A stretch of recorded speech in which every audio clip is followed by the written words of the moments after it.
Yes. Okay. So let us continue with the problems.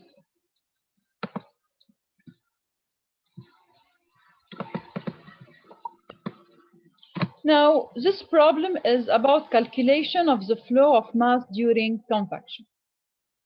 The average person produces heat at the rate of about 120 watt when at rest. At what rate must water evaporate from the body to get rid of all this energy? For simplicity, we assume this evaporation occurs when a person is sitting in the shade and surrounding temperatures are the same as skin temperature, eliminating heat transfer by other methods. So, in general, several processes of heat transfer will take place at the same time. So, for the calculation, for example, of heat transfer between the human body and the environment, you can have evaporation of water, you can have radiation, you can have convection and conduction. All these processes will take place at the same time. But here, for simplification, they are assuming that we will just consider that we have a transfer by evaporation of water from the skin.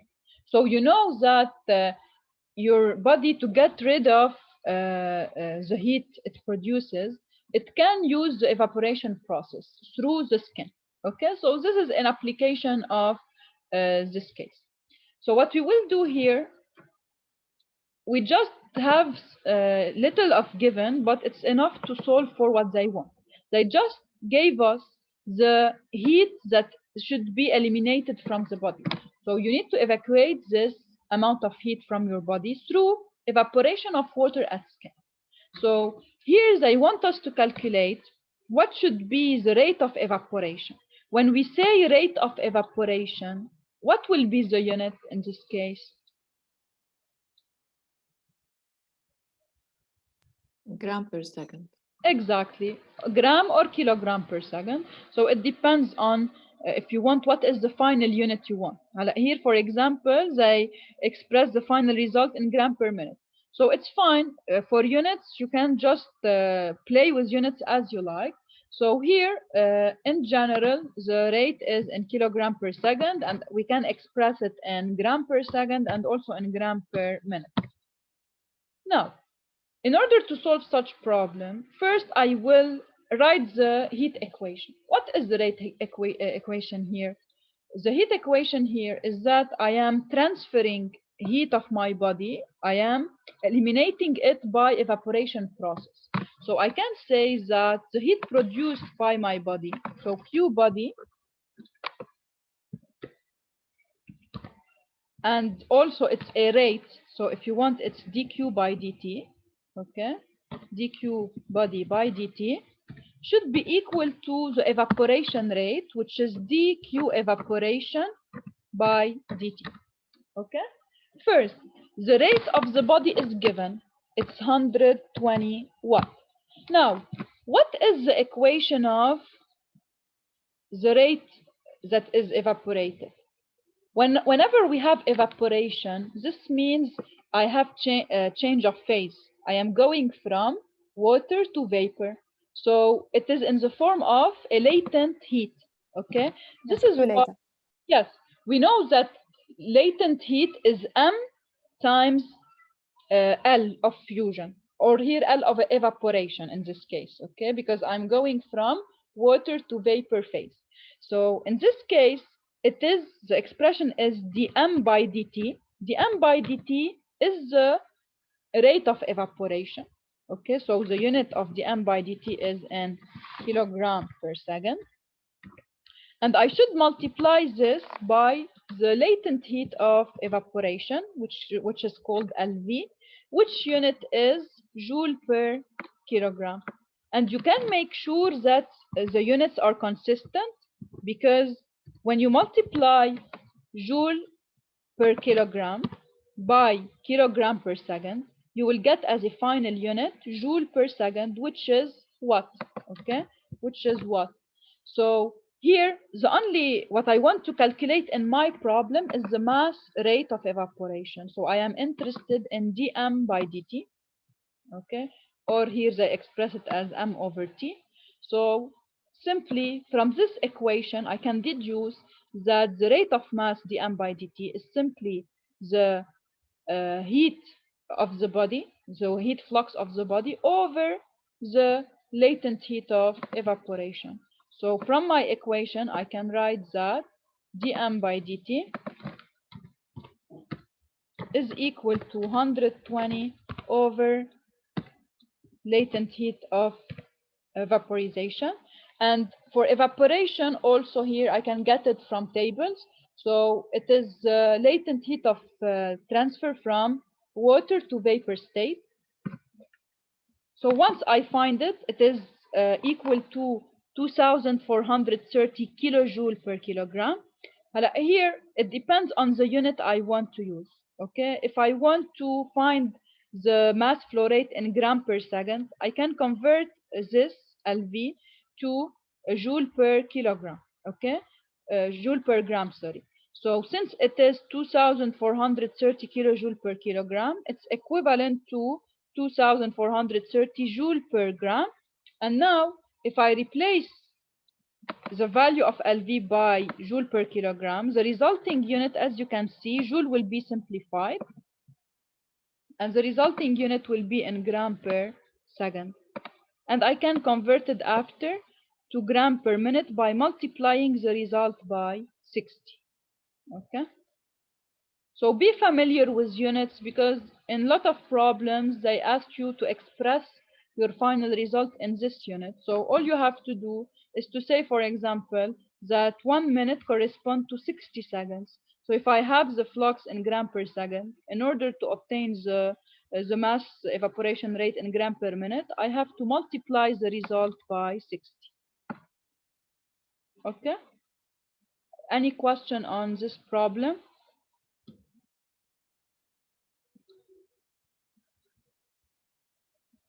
Okay. So let us continue.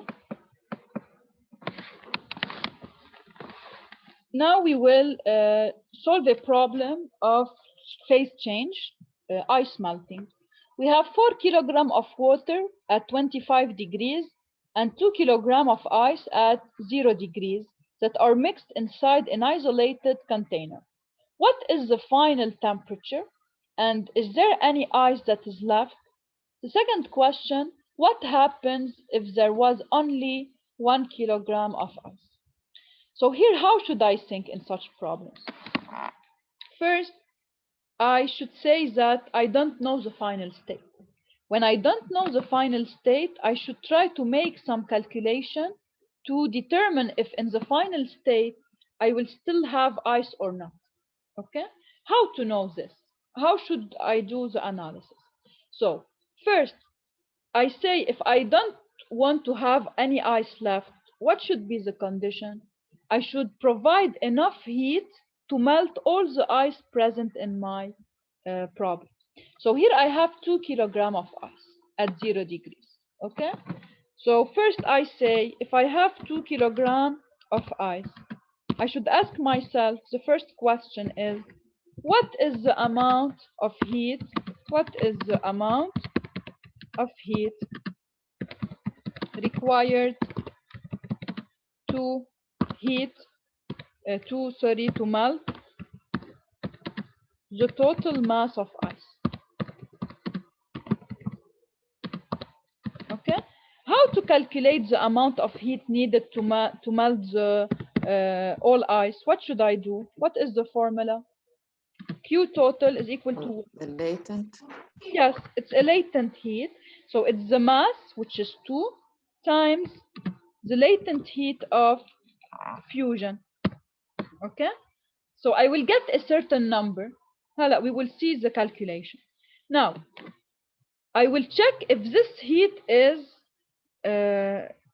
already present or not. So the ice will take heat from what? It will take it from water. Okay? Then the maximum possible heat that can be provided by 4 kilograms of water to my ice is equal to what? If it will provide me the maximum heat it can provide will drop the temperature of water from 25 to 0. Okay. So we use the Because conduction. if it's reached 0 and already I didn't provide the quantity of heat enough, then it's impossible to heat all ice. Okay, so here I can say that the maximum possible heat that can be extracted from this mass.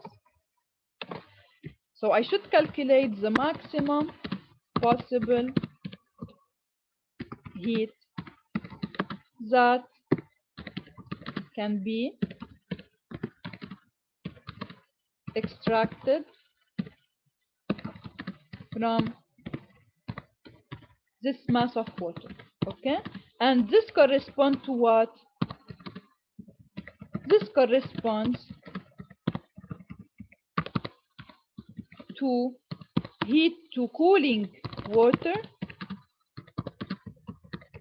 from 25 degrees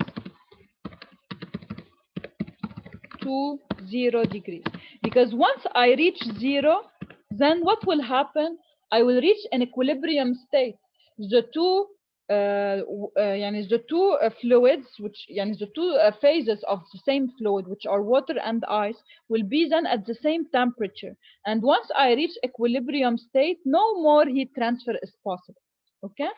So the maximum possible heat transfer is calculated by what? It's a sensible heat or a latent heat? The heat Sensible. that can be extracted from water. Sensible, because it's not Sensible. changing the phase. Yes, because I have a change in temperature, okay, without a change in phase. So I have that Q is equal to, I have change in phase in ice, but not in the water itself that is cooling, that is heating the ice, okay? So Q sensible that is extracted from water maximum is equal to, how I can calculate it? It's equal to what? Mass of water times C times delta T. Exactly. Mass of water times the specific heat of water times delta T. Okay? So here, for example, the mass of water is in kilogram. I multiply by the specific heat. What is the unit of specific heat? Who can tell me?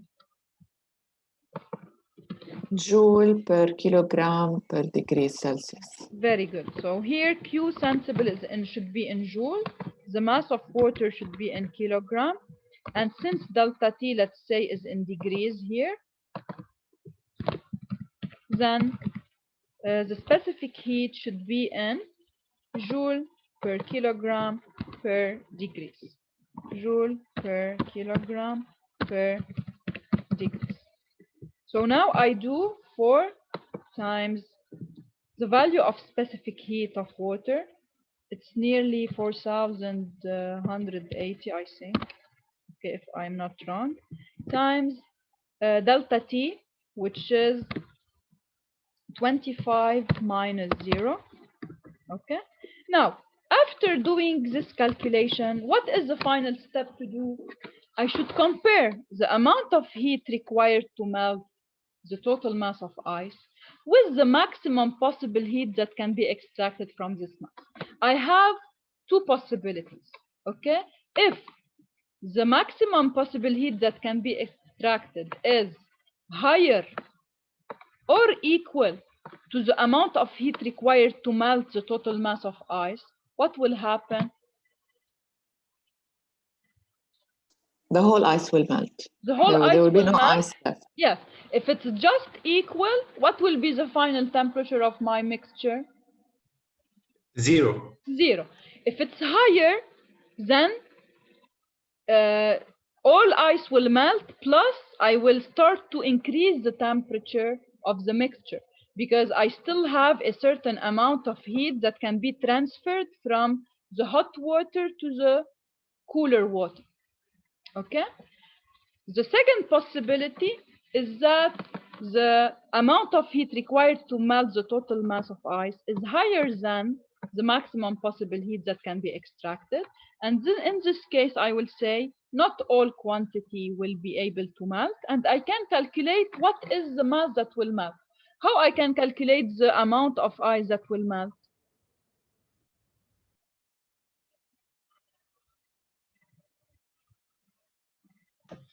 I treat it as an unknown and I make Yes. an equality with the other equation. Exactly. So if in this case, if the amount of heat required to melt the total mass is higher than the maximum possible heat extracted, I say that the mass that will be melted, which is a fraction of the total mass, let's say it's m prime, times the latent heat of fusion, okay, is equal to the maximum heat extracted. So it's equal to Q sensible maximum. Okay, so this will give me the value of ice that will melt. Okay, now let us see in numbers the two scenarios proposed. So in the first scenario, I have 2 kilograms of ice and 4 kilograms of water at 20 degrees. So if I perform my calculation, the first step to do, okay, we check how much heat is needed to melt the 2 kilograms of ice. So we have that ice is at 0 degrees, and the latent heat can be found from a table, which is latent heat of fusion is 3.33 times 10 to the power 5. This is 10 to the power 5. Okay, let me fix it here.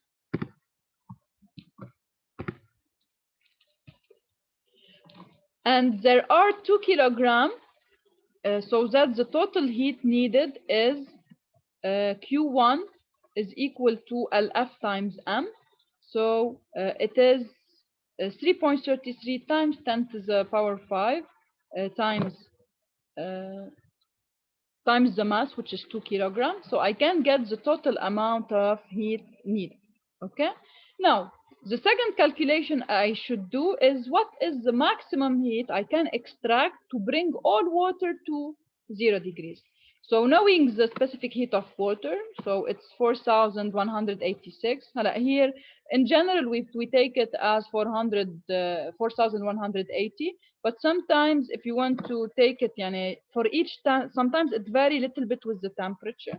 Okay. So here, depending on a table, you can get what is the specific heat to take. You take the average specific heat between 25 and 0. Okay, but you will see that for small variation in temperatures, the specific heat will not vary a lot. So if you take 4,180, it will give you nearly the same result. Okay. So when they don't give you specific heat of water, take it 4,180 joule per kilogram degrees. So now we know that delta T is 25 degrees. This is the maximum possible value of delta T, and the mass is 4 kilograms. So we get that the amount of heat that can be extracted is 4.186 times 10 to the power 5 joule. So if you compare both, you can see that Q1 is higher than Q2. So we will not be able to melt the whole mass of ice.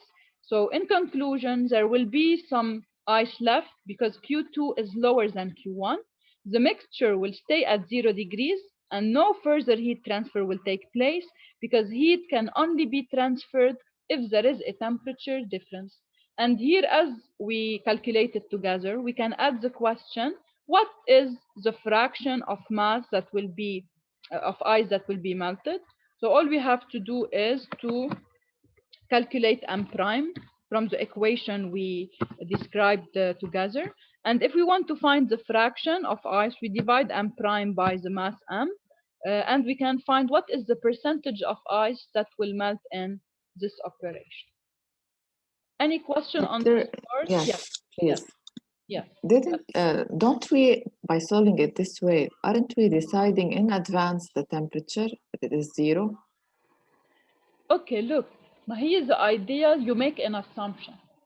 Okay, you make an assumption, and you see if this assumption is right or not.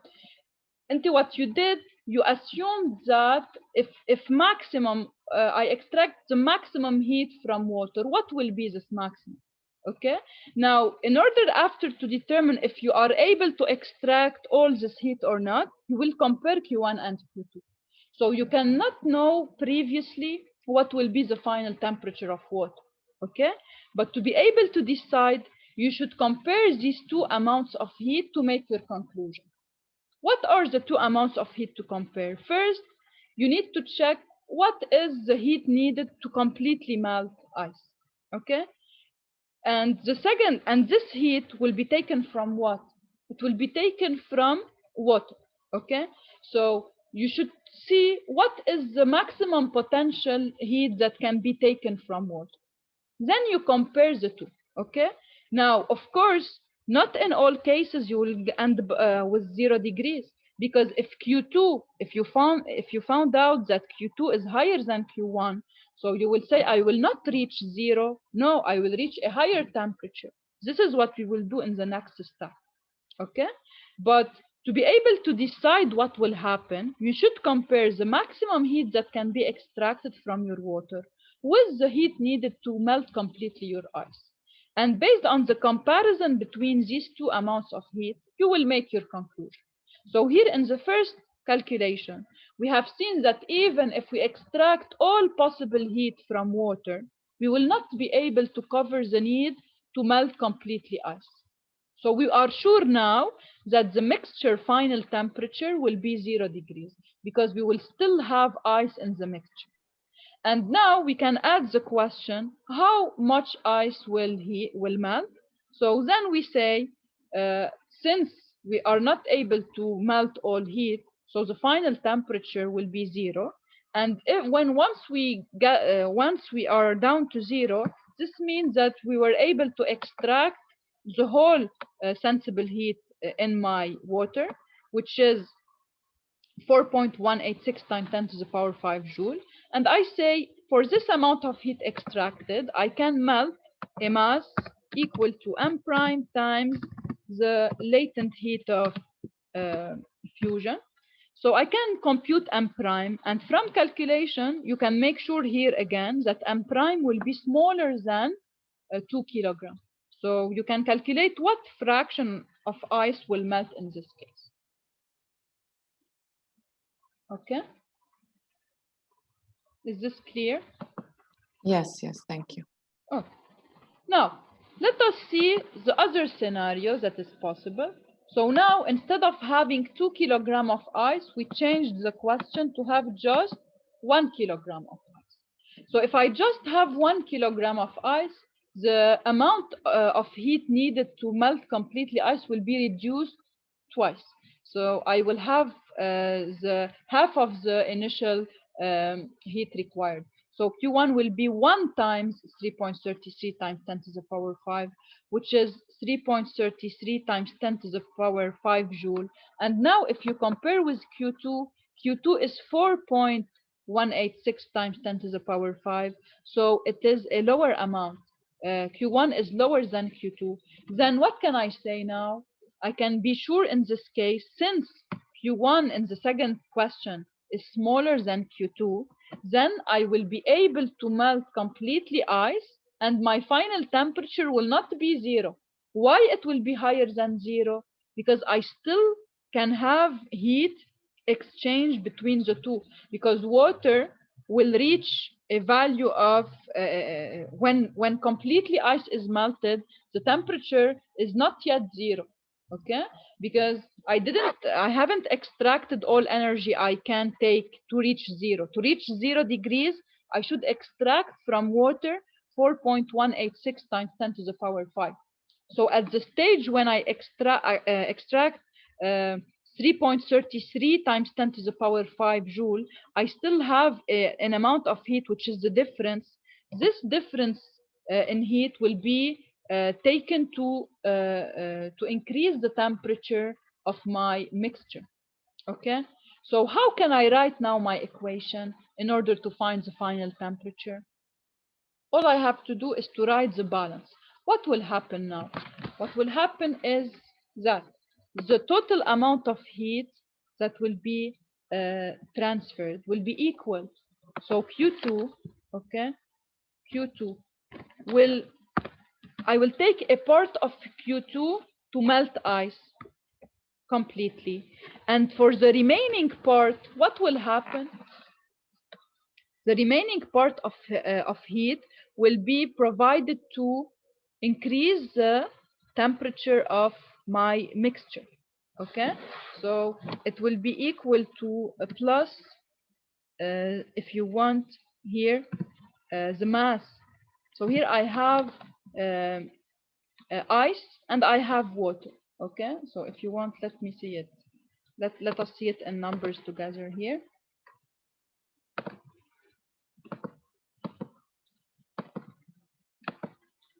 So as we said, Q1 is smaller than Q2, so that all the ice will be melted. Okay, now what will be the final temperature of the mixture? In order to know what will be the final temperature, we are sure that this final temperature is between 0 and 25. Okay, but it is an unknown, so let us call it T final. Okay, now what will happen in this case? The molten ice will be treated as 1 kilogram of water at 0 degrees, which is mixed with 4 kilogram of water at 25 degrees. So now what will happen is I am not able to, if you want, to reach 0 degrees for water, because the amount of heat in order to reach 0 is higher than the required heat to melt my ice. So I can be sure that my final temperature will be higher than 0. Okay. Now, to calculate what is the amount needed to be transferred, the amount needed to be transferred will be lower than Q2, because I will not be able to reach 0 degrees. Okay. So now Q2 that will be exchanged, the real Q2 exchanged, will be lower than the maximum Q2 that can be exchanged. Okay, and this will be function of what? This will be function of my final temperature. So I will say now that I am exchanging heat between two things. I have 4 kilogram of water. So initially I have 4 kilogram of water at temperature of 25 degrees. Okay, at 25 degrees initially, and I have from the other hand, I have 1 kilogram of ice at 0 degrees. Okay, now when I end up with final, when I get to the final state, what is the condition for equilibrium at the end? When heat exchange between the two will stop? When there is one temperature. Exactly. Both of them at when one temperature. Both will reach one temperature, and I will be sure that at the final phase, what will be? Do I have ice in the final phase? No. No, because I have enough energy to melt completely ice, and I have an excess of energy to increase the temperature of the melted ice. Okay, so what I will say is that at final state I will only have water. Okay, so final state,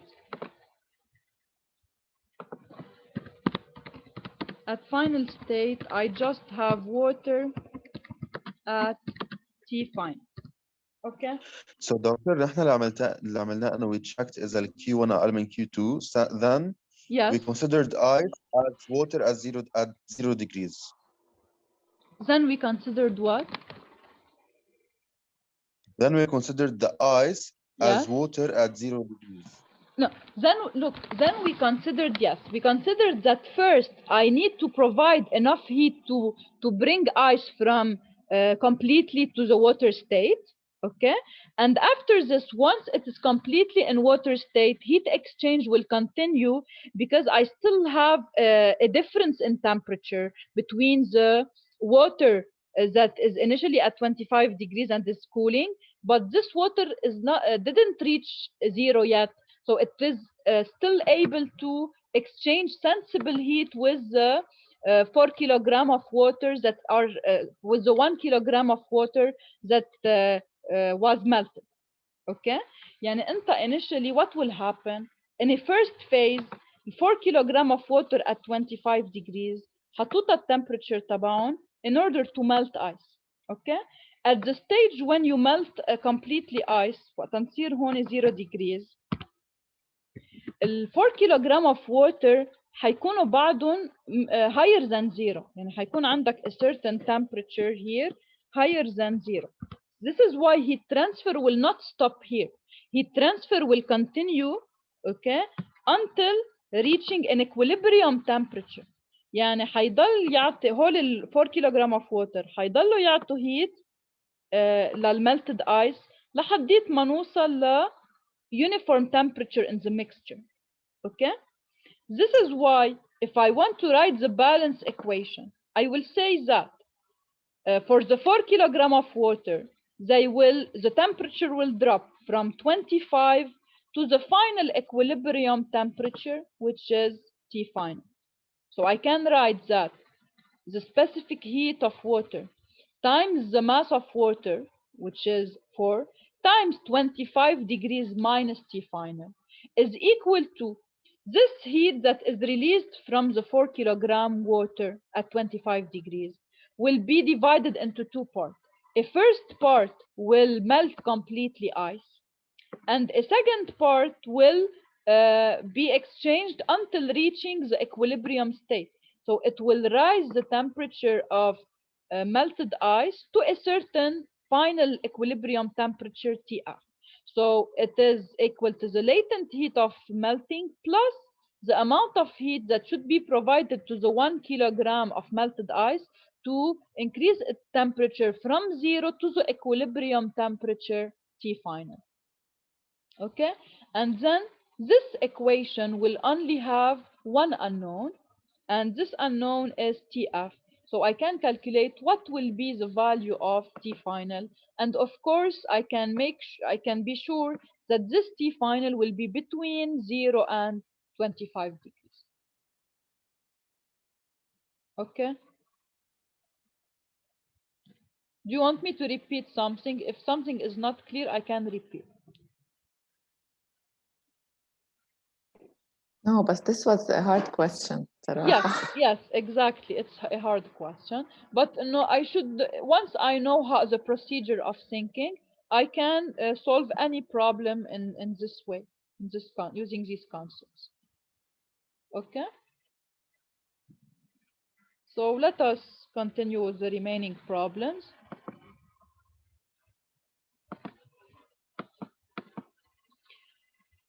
For thermal insulation, a wall consists of several layers that are summarized in the following table. The convective coefficient from the inner side is 7.69 watt per meter square Kelvin, and the convective coefficient from the outer side is 25 watt per meter square Kelvin. Calculate the U value of the wall. Okay, so what we will do here, we will first, I advise you anytime you have a problem to try to do a small illustration. So what I have here, I have a wall consisting of several layers. So I have 1, 2, 3, 4. And for each layer, I have the characteristics needed to calculate the U value. I have the thickness and I have the conductivity. And here I have several types of heat transfer. I have with the external side heat transfer by convection. And they gave me H outer. The convective coefficient from the outer side is 25 watt per meter square Kelvin. So H outer here is given. And also I have convection from the inner side.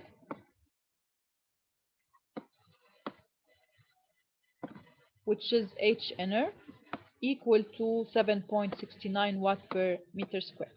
So whenever I want to calculate the U value of a wall, okay, I can do if you want, the electrical analogy of resistances. So here I have resistance to heat flux from outer side to inner side, and in both directions. So in case I am in summer, this will oppose heat flux from the outer side towards the inner side.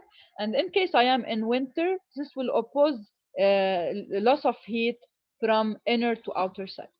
And it's very important to have a good resistance of my wall in order to reduce losses, because heat losses will be one of the main causes of increase in energy consumption, because in summer I need to cool my space, so I need to operate my ventilation system in order to get rid of the energy that is absorbed by my space. And in winter I need to heat my space to avoid to if you want to overcome the losses. So this is why it is good to have a good structure that will reduce heat transfer between inner and outer side.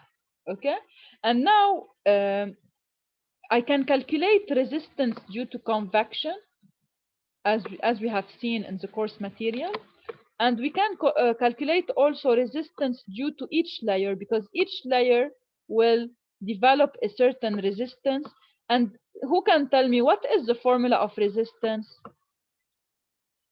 in case of conduction? What is the formula of resistance? Lambda thickness of the wall over conductivity K Very times good. area. Very good. If you forgot how to calculate it, just think about this. If I increase the thickness, what will happen? The resistance will increase, because higher is my thickness, higher is the resistance to heat flux. And if I increase the conductivity, the flux will increase, because higher the conductivity, higher the flux. So the resistance is proportional to the length and inversely proportional to the conductivity. Okay, and for the convection, for convection coefficient, what is the expression of resistance?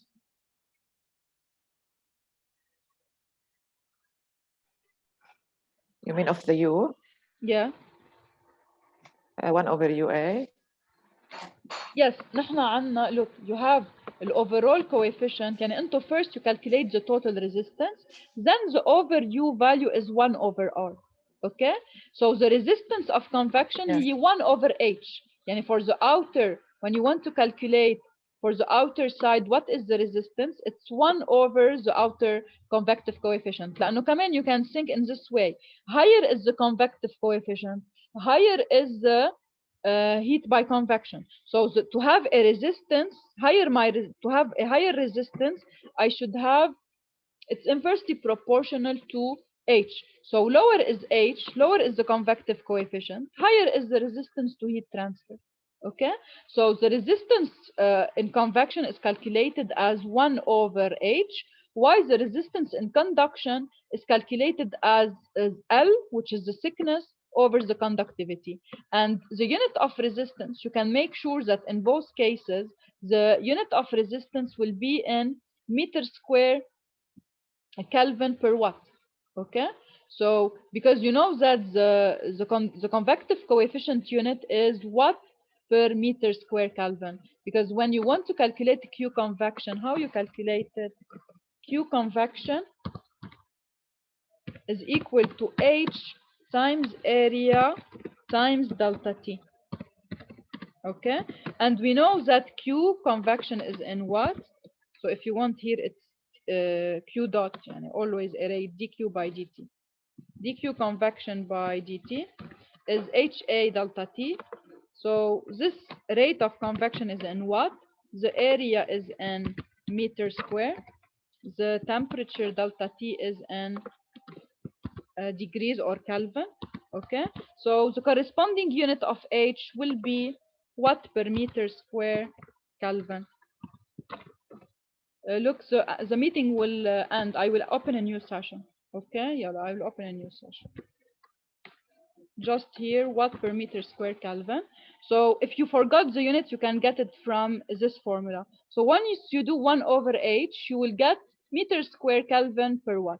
Okay, and also when you do L over K, you will get meter square Kelvin